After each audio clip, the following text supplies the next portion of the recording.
10절 말씀을 항상 읽으면서 우리 시대에 예수들이 참 많아요. 저희가 예수라는 사람들이. 근데 하늘에서 내려오지도 않으면서 어떻게 예수라고 하는지 참 이해가 안 가더라고요. 자, 오늘 그 성벽을 완전히 부셔라 라는 제목으로 아브라함과 또 모세, 베드로 이 세 인물을 갖고 다 아시는 내용이고 다 아시는 분들이기 때문에 새로울 것은 없을 거라 생각하지만 제 나름대로 이분들이 어떻게 성벽을 부셨는지 나름대로 한번 정리해 봤습니다. 제가 처음에는 성벽을 부수라 이렇게 한 게 아니라 성벽을 딱 부시라고 이렇게 북한 말로 한번 써봤습니다. 근데 그게 조금 안 좋을 것 같아서 성벽을 완전히 부셔라 하는 말로 바꿨습니다. 이런 경험을 해보셨습니까? 아니면 이런 생각을 해보셨습니까? 등산이나 캠핑을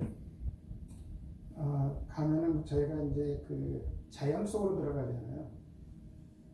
그러니까 낮에는 어떤 경계라는 게 없죠.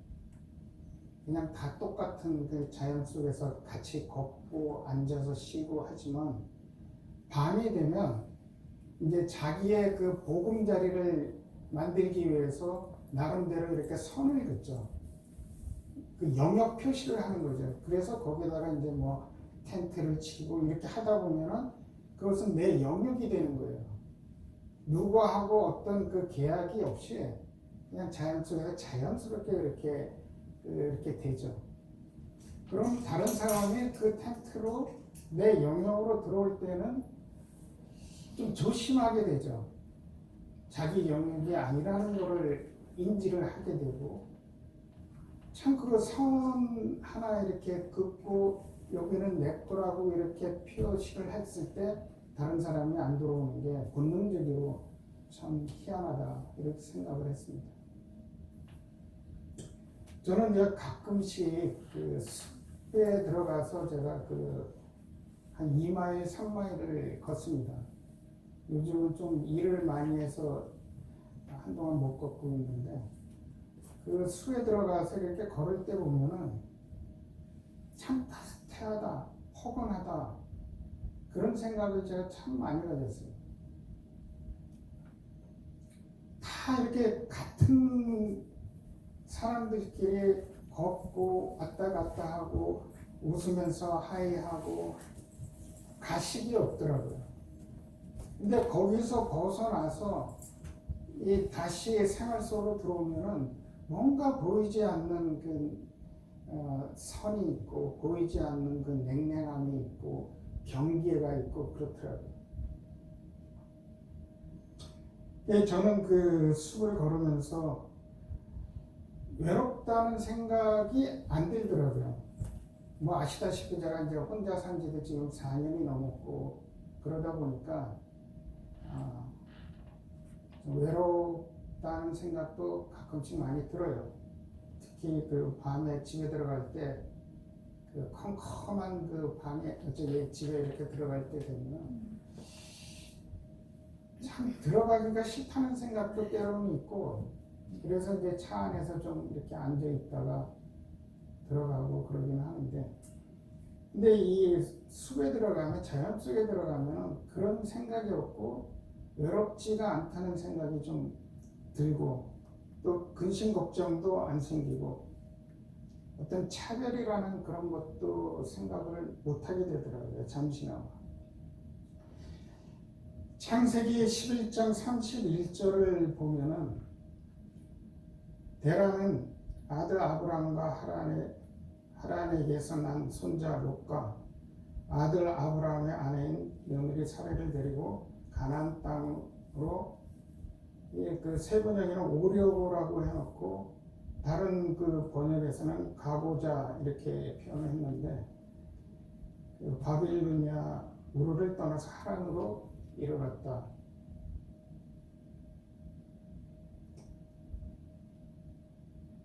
또 32절을 보면 데라는 205년을 살고 하란에서 죽었다. 이 우르와 하란이라는 이 지역이 지금 그 페르시아만 쪽, 그 옛날에 많이 들어보셨을 겁니다. 비옥한 초승달 지대라고, 그 중동 지방에 그쪽부터 시작해서 이집트까지 이 북쪽으로 해가지고 이렇게 비옥한 땅입니다. 그 4,000년, 5,000년 전에도 사람들은 그 길로 이동을 했고 지금도 그 길로 이동을 합니다. 전쟁을 해도 그 길로 이동을 하면서 전쟁을 합니다. 이 하란, 우르라는 지역이 도시 지역이고 하란도 도시 지역입니다. 우르에서 하란까지 직선거리로 960에서 한 1000km 정도가 된다고 그러고, 근데 그 도시들이 만들어질 때 그냥 처음부터 도시가 세워지는 게 아니잖아요. 처음에는 뭐 이렇게 불악이 생겼을 거고, 그런 것들이 모여서 또 어떤 강한 힘을 가진 정복자가 나타나가지고 한 지역을 전부 다 자기 거라고 하면서 또 나름대로의 성을 쌓는 거죠. 성을 그려가면서 여긴 다 내 거, 이렇게 하면서 성을 쌓고, 그러다 보면 그 도시 안에서의 그 안정감과 또 때로는 그 문화적인 차이, 성 밖과 성 안은 상당히 많이 틀리죠. 지금 쉽게 얘기하면 우리 도시 LA3하고 또 저 변들이 뭐 이렇게 리버사이드로 나간다든지 그러면은 여기하고요 많은 문화적인 생활 방식이 조금씩 틀리고, 그렇듯이 이 성 안에 있는 사람은 성 밖에 있는 시골에 사는 사람들하고의 많은 문화적인 차이가 있죠. 그리고 또 편리함이 있을 거고, 또 그 안에서 많은 지식을 얻었을 거고, 또 많은 재물도 축적했을 것이라고 생각합니다. 근데 우르라는 지역과 하란이라는 이 지역이 요즘은 고대 그 근동에 대한 그 발굴이 많이 돼서 그 고고학자들이나 이런 사람들의 얘기를 들어보면은 우르라는 지역이 그 하란보다는 좀 작은 도시입니다. 그 두 곳의 공통점은 뭐냐면 달을 섬겼다는 거예요. 달신을. 그런데 그 데라가, 아브라함의 아버지 데라가 우르라는 지역에서, 그 좀 작은 지역에서 1000km 정도 떨어진, 그것도 직선거리죠. 뭐 둘러가면 더 많은 시간이 걸렸을 거고, 더 큰 달을 섬기는 그런 큰 도시로 이동을 했다는 거예요. 그거는 특별한 이동은 아니었을 것 같다는 생각이 드는데, 이 하란에 가면은 이 그 큰 광장에 달신 그 탑이 있다고 합니다.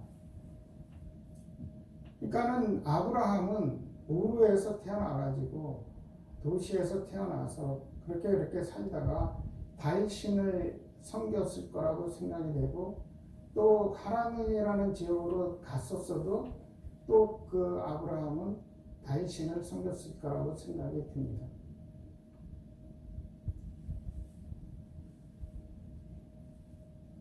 창세기 12장 1절에서 4절까지 이렇게 간단히 보면,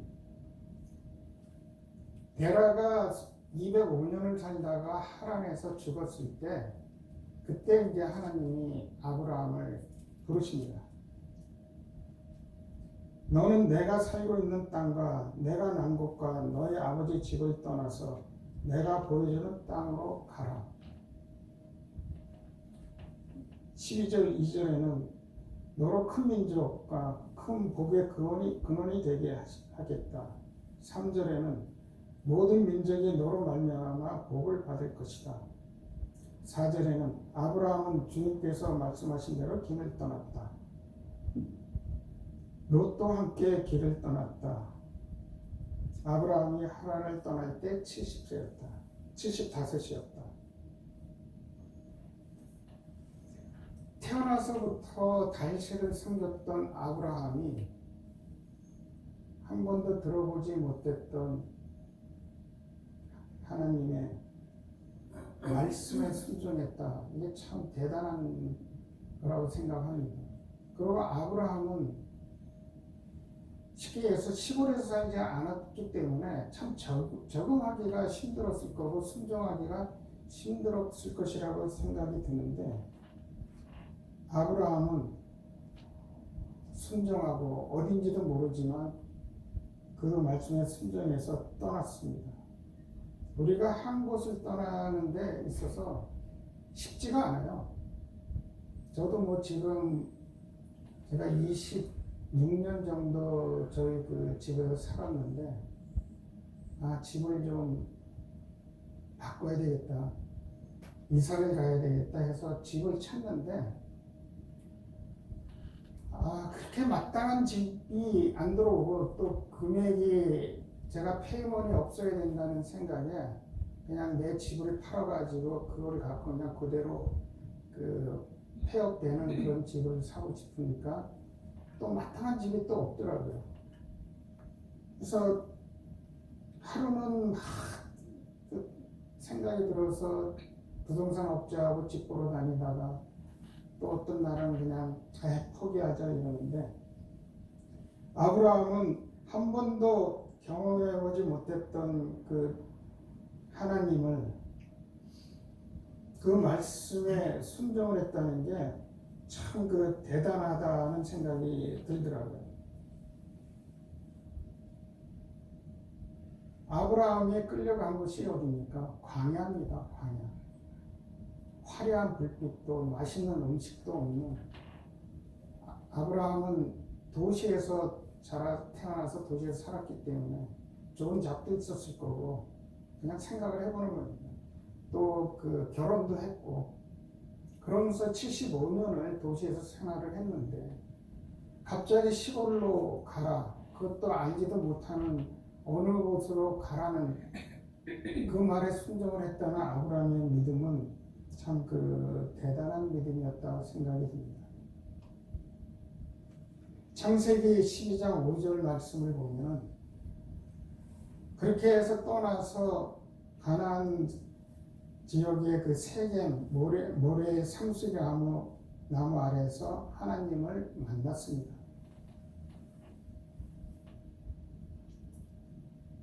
도시라는 생활이 장점도 있지만 단점이 많습니다.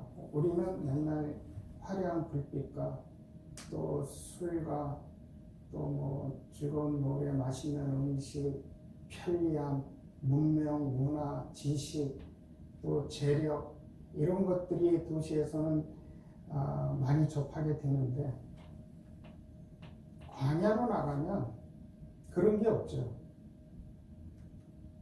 여태까지 우리가 경험하지 못했던 그냥 자연 순수한, 때로 밤에 되면 뭐 늑대 울음소리도 들릴 것이고 뭐 여우의 소리 뭐 이런 소리를 듣고 밤잠을 잔다 생각을 하면은 잠이 안 올 거라고 생각도 가져봅니다.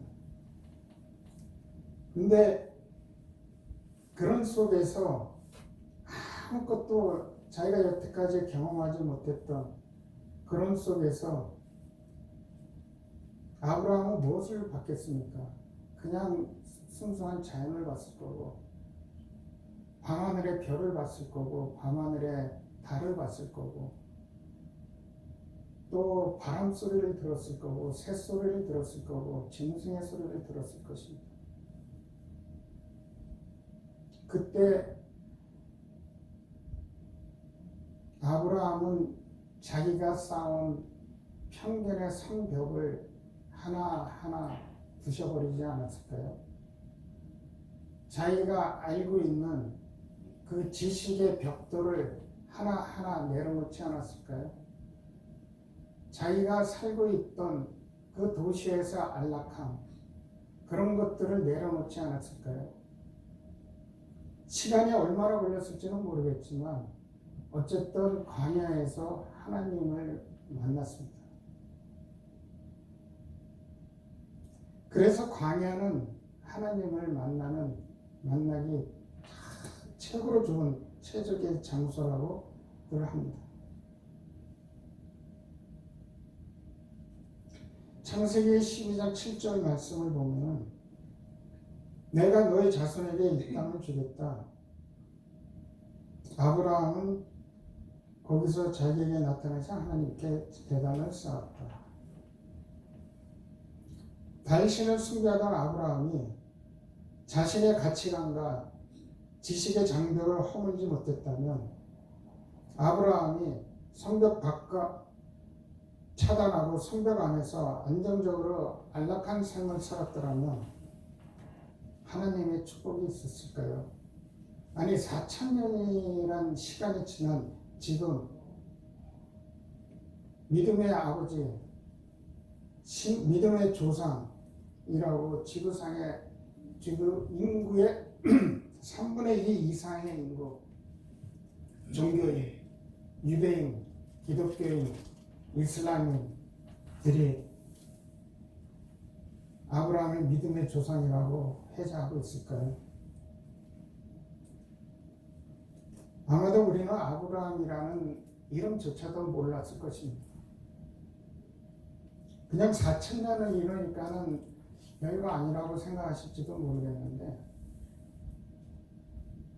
예수님이 오신 지 2,000년입니다. 그 2,000년 전에 아브라함이 살았습니다.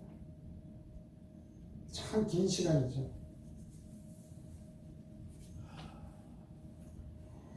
출애굽기를 보면 3장 1절에서 6절을 보면은 하나님의 산 호렙으로 갔을 때 주의 천사가 떨기나무 가운데 불꽃으로 그에게 나타났다. 하나님이 떨기나무 가운데서 모세야 모세야 부르셨다. 모세는 하나님을 뵙기가 두려워서 얼굴을 가렸다. 3장 7절 9절을 보면은 주님이 다시 말씀하셨다. 나는 이집트에 있는 나의 백성의 고통을 똑똑히 보았고, 또 억압 때문에 괴로워서 부르짖는 소리를 들었고, 그러므로 나는 그들의 고난을 분명히 안다. 이제 나는 너를 바로에게 보내어 나의 백성 이스라엘 자손을 이집트에서 끌어내게 하겠다. 하나님은 분명히 말씀하셨습니다.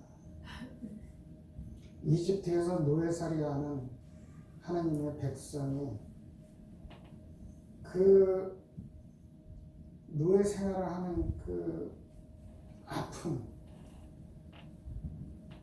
그 채찍을 때로는 맞아가면서 인권이라는 것도 상상을 못하면서 그 고통을 받고 있는 백성을 보았다고 하셨습니다. 그들이 고통받는 울부짖음을 들으셨다고 했습니다. 그리고 그들의 고난을 분명히 알고 계시다고 하셨습니다. 하나님은 모세를 다 아시는 일이니까 이집트에 태어나자마자 이집트에 입양하러 보내셨죠. 제가 간단하게 얘기하지만 그 전의 내용은 뭐 다 아시니까 제가 그냥 심플하게 간단하게 말씀드립니다. 이집트에서 자라면서 모세는 왕자의 교육을 받았습니다. 그때 당시 왕자의 교육은 물을 겸비한 교육이었습니다.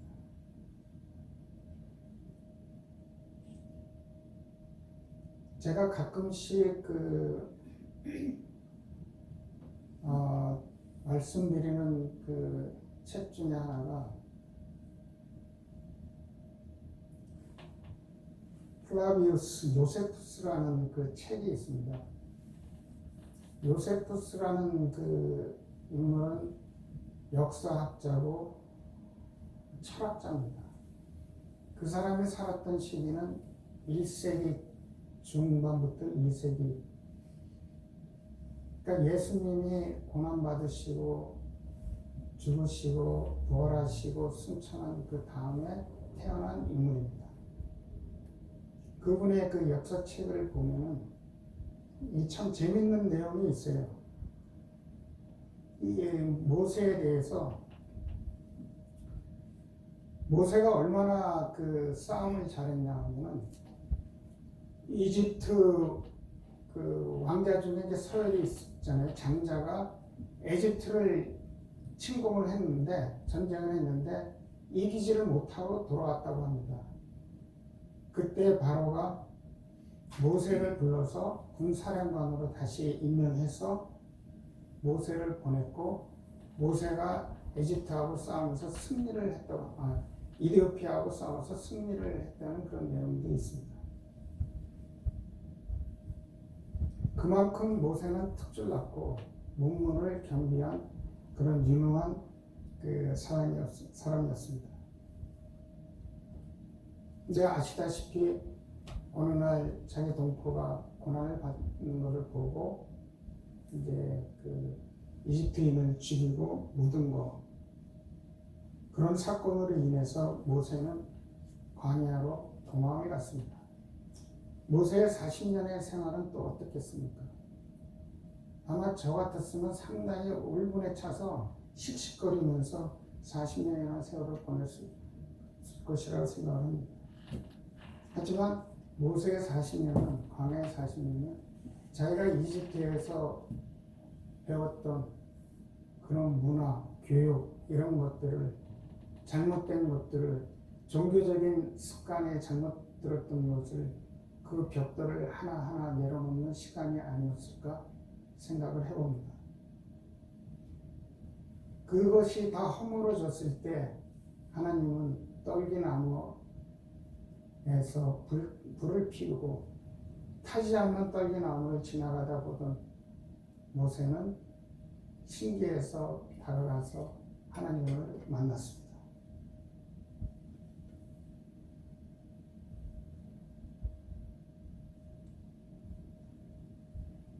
또 모세의 40년의 다른 40년의 세월은 하나님을 만난 모세가 이집트에 종살이 하는 히브리 민족을 끌고 나오죠. 끌고 나와서 광야에서 또 40년이라는 시간을 보냅니다. 그때 이스라엘 민족들은 어떤 얘기를 하냐면 출애굽기 16장 3절 이스라엘 자손이 그들에게 항의했다. 그들이라는 것은 모세하고 지도자들을 얘기하는 거겠죠. 차라리 우리가 이집트 땅 거기 고기 가마 곁에 앉아 배불리 음식을 먹던 그때 누가 우리를 주님의 손에 넘겨주어서 죽게 했더라면 더 좋을 뻔하였다. 그런데 당신들은 지금 우리를 이 광야로 끌고 나와서 이 모든 회중을 다 굶어 죽게 하고 있습니다. 400년이라는 시간을 노예 생활을 한 이 민족이 하루아침에 변화가 있겠습니까? 자유라는 게 무엇인지, 인권이라는 게 무엇인지를 생각을 해봤겠습니까? 그냥 주는 대로 배불리만 먹게 주면 그걸로 만족했겠죠. 모세의 40년, 이 히브리 민족의 그 노예 금성의 벽을 허무는데 40년이라는 시간을 보냈었을 것이라고 생각을 합니다.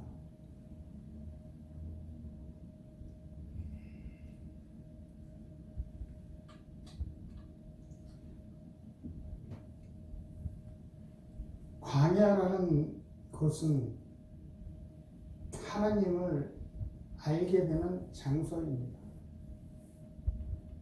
히브리 민족이 노예 생활을 400년을 했습니다.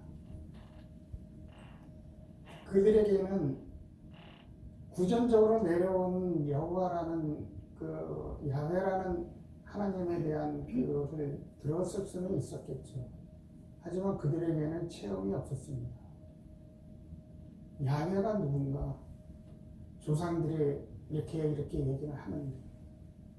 근데 노예 생활을 하면서 눈앞에 있는 음식만 생각하는 그들에게 야훼 하나님의 말씀이 들렸겠습니까? 모습이 보였겠습니까? 그거는 나중 얘기입니다. 나는 지금 당장 배고파. 당장 먹어야 돼.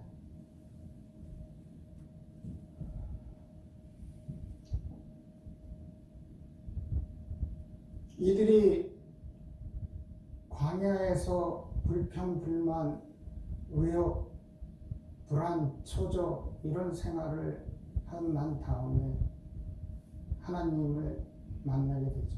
하나님에 대한 야훼라는 존재를 알게 되죠. 이런 시간이 40년이라는 시간이 걸렸습니다.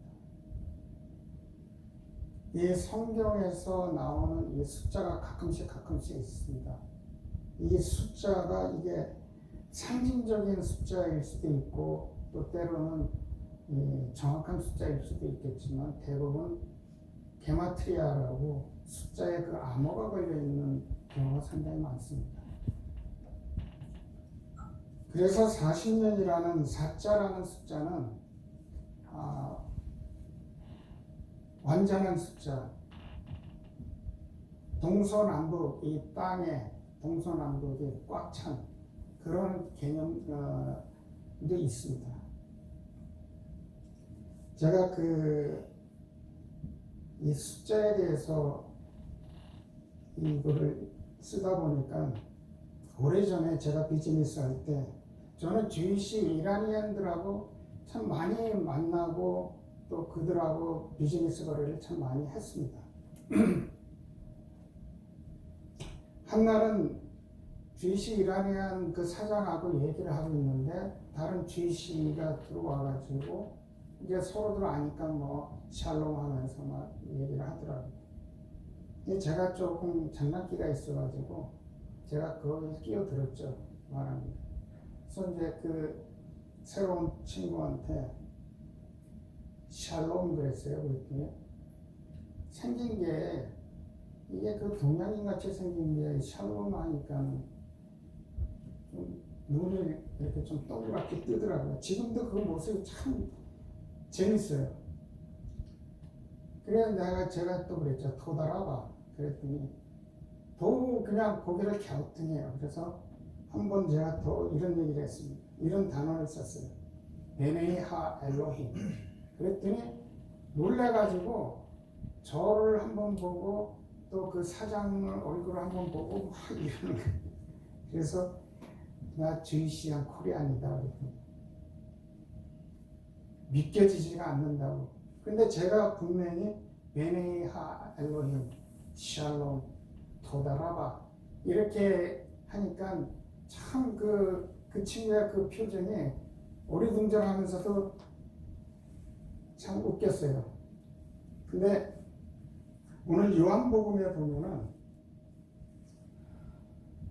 그 21장 14절 말씀에 보면은 예수께서 죽은 사람 가운데 살아나신 뒤에 제자들에게 자기를 나타내신 것은 이번이 세 번째였다. 첫 번째는 요한복음 20장 19절에, 두 번째는 요한복음 20장 26절에, 처음에는 예수님이 부활하시고 제자들이 모여있는 곳에 나타나셨는데 그때 도마라는 제자가 없었어요. 이제 나중에 도마가 와서 이제 제자들이 그런 얘기를 했죠. 랍비가 예수님이 살아나셨다, 부활하셨다. 근데 도마는 내가 그분의 못자국 안에 손가락을 집어넣지 않는 한 믿지 못하겠다. 그래서 두 번째 다시 제자들 앞에 나타나셨습니다. 근데 두 번째 그 예수님의 부활을 하신 거를 본 이 제자들은 무엇을 했습니까? 아무것도 안 했을 거라고 생각이 듭니다. 그러니까 베드로는 결혼을 했기 때문에 처자식이 있었으니까 돈을 벌러 나는 갈릴리로 가겠다. 고기 잡으러 가겠다. 그러니까 다른 제자들도 그럼 같이 가자. 그래서 갔습니다. 이때까지도 제자들은 예수님의 부활 사건에 대한 아무런 그 감정도 없었을 것이라고 생각이 듭니다. 21장 3절 말씀을 보면 시몬 베드로가 그들에게 말하기를 나는 고기를 잡으러 가겠소 하니 그들이 우리도 함께 가겠소 하고 말했다. 그들은 나가서 배를 탔다. 그러나 그날 밤에는 고기 한 마리도 잡지 못했다. 요한복음 21장 11절 14절 말씀을 보면 베드로가 배에 올라가서 그물을 땅으로 내렸다. 그물 안에는 큰 고기가 153마리가 들어있었다. 고기가 그렇게 많았으나 그물이 찢어지지 않았다. 이 153마리 누가복음에 보면은 누가복음 5장 4절 말씀 예수께서 말씀을 그치시고 시몬 베드로에게 말씀하셨다. 깊은 데로 그물을 내려서 고기를 잡아라.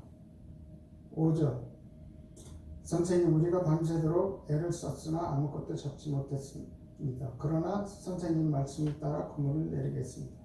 6절 많은 고깃대가 걸려서 그물이 찢어질 지경이었다. 8절 말씀 시몬 베드로가 이것을 보고 주님 무릎 앞에 엎드려서 말했다. 주님 나에게서 떠나 주십시오. 나는 죄인입니다.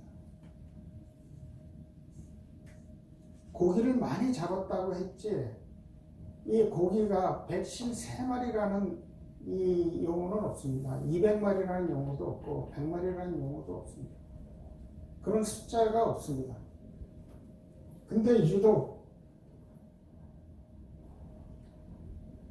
요한복음 21장 11절 큰 고기가 153마리였다.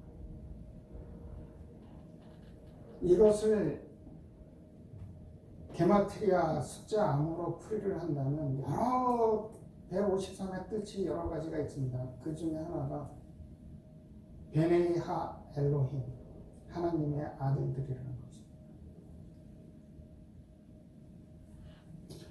제가 그 주이시안 이라니안한테 제 발음도 별로 안 좋았지만 어쨌든 이 말을 썼을 때 그 친구가 놀라는 그 표정이 얘가 도대체 뭔데 야훼 하나님 아들이라는 그런 말을 쓸까? 엘로힘의 아들이라는 말을 쓸까? 아마 그것 때문에 더 놀라서 저와 그 사장 얼굴을 번갈아 가면서 정신없이 쳐다봤던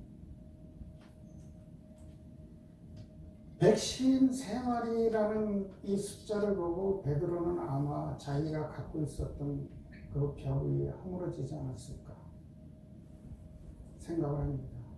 깨우쳐지지 않았을까. 자기가 한 마리도 못 잡았을 때 주님께서 깊은 데 던져라 그랬을 때 분명히 고기가 안 잡힐 거라고 자기 경험상 알았지만 그 말씀에 순종해서 했더니 많은 고기를 잡았습니다. 그래서 이분은 진짜 메시아구나. 자기의 그 죄인인 것을 고백을 했던 그 순간을 기억했을 것이라 생각합니다.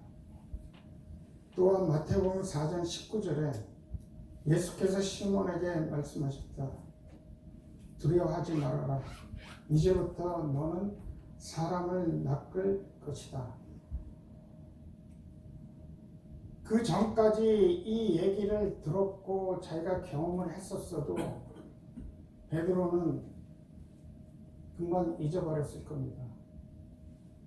그러니까 어떤 그런 행동이 없었겠죠. 근데 두 번이나 자기네 앞에서 나타났던 예수님을, 부활하신 예수님을 봤음에도 불구하고 그들은 그냥 부활하셨구나 이 정도로 아마 끝냈을 거라고 생각이 듭니다.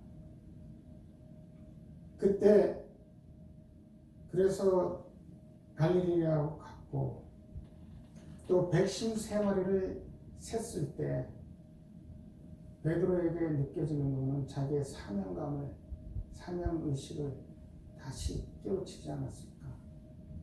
자기가 갖고 있던 그 편견의 그 성을 무너뜨리지 않았을까?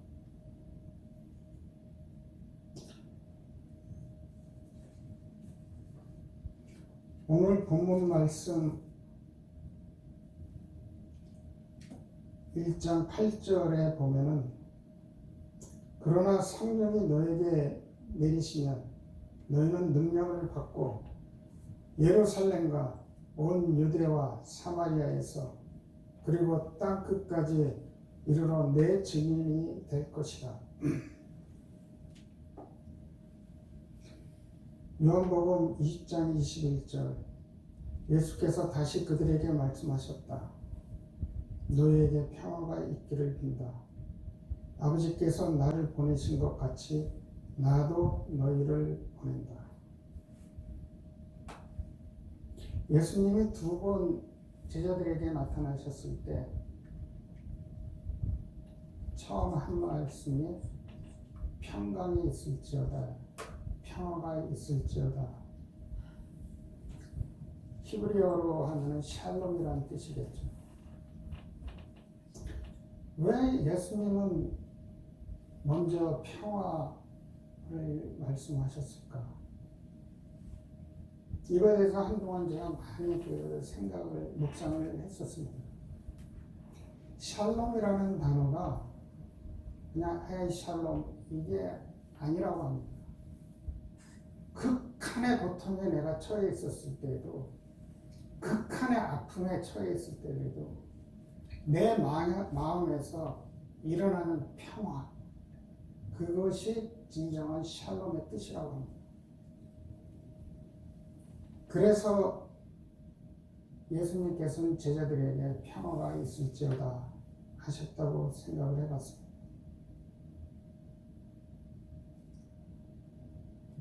최초의 선교사가 누군지 아십니까? 예수님입니다. 하나님 아버지께서 예수님을 이 인간 땅으로 내려보내셨습니다. 예수님께서는 자신이 갖고 있던 모든 것을 다 내려놓고 내려오셨습니다.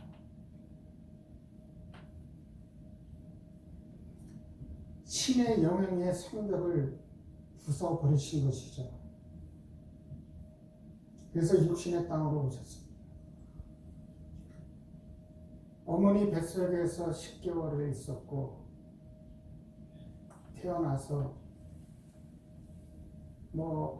똥 오줌 다 쌌겠죠. 배고프면 배고프다고 울으셨을 거고, 그러면서 성장하고, 돈이 많고 기저귀 집안에서 태어난 것도 아니고 어려운 집안에서 태어나서 얼마나 많은 고생을 했겠습니까?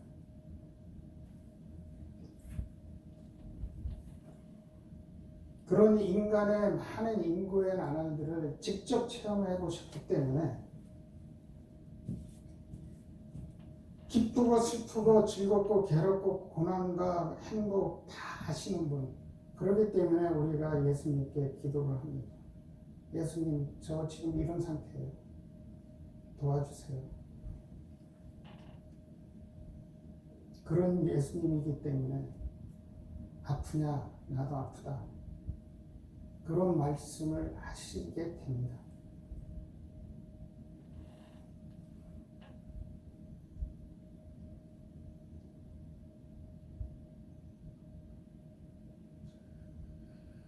우리가 주님을 만날 때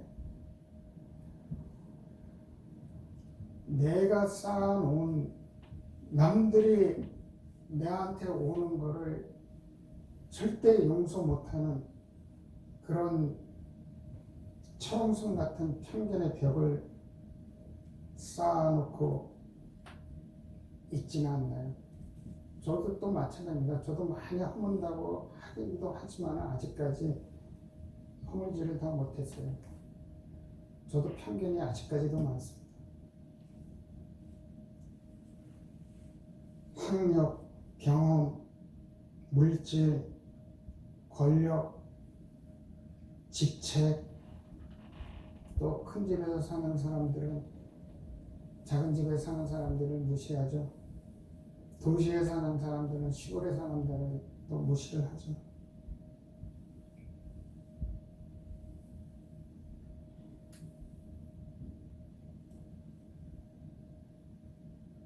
사람들과 차별을 두고 사는 것이 남들과 다르고 다른 존재라고 위안하면서 우리는 살고 있지 않나요? 때로는 그런 편견의 벽 때문에 예수 그리스도를 나의 주인으로 영접하는데 걸림돌이 될 수도 있다는 것을 생각해 보셨나요? 우리는 선교라는 것을 참 쉽게 생각합니다. 저도 젊었을 때는 선교 지역에 가서 살겠다 이런 생각도 많이 했습니다.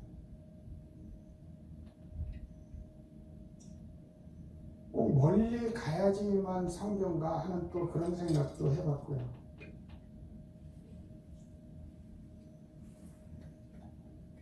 예수님 자신이 직접 보여주셨듯이 우리도 자신이 쌓아올린 편견의 벽을 먼저 허물지 않고 선교를 한다는 것은 거칠게 하는 것이겠죠. 그냥 나 선교지에 갔다 왔어. 나 누구 도와줬어. 하지만 예수님처럼 자기의 모든 것을 버리고 모든 것을 무너뜨리고 그곳에 가서 살아보니 얼마나 고난하고 고단하고 힘든 인간사인지 아셨을 것입니다. 또 하나님의 백성들이 얼마나 고통을 받고 사는지 보셨고 들으시고 알게 되셨고 그런 벽들을 다 부셔버리고 우리가 타인을 만났을 때 그 타인의 내면 깊숙한 곳에 아픔이 나의 아픔으로 다가올 것입니다. 예수님께서 원하시는 선교란 아프냐? 나도 아프다. 서로가 깊은 공감을 느낄 수 있는 그런 선교를 원하시는 것이라 생각합니다. 저희는 오늘 간단하게지만 믿음의 조상 아브라함, 또 히브리 민족을 만든 모세, 그리고 수제자 중에 수제자, 예수님의 수제자 중에 수제자 베드로, 이 세 인물을 통해서 제 나름대로 생각한 것은 성벽을 부셔야 하나님을, 예수님을 만날 수 있다. 예수님께서 모세와 아브라함과 모세 그리고 베드로를 통해서 우리에게 주시는 메시지는 내가 쌓은 편견의 벽을 부셔라.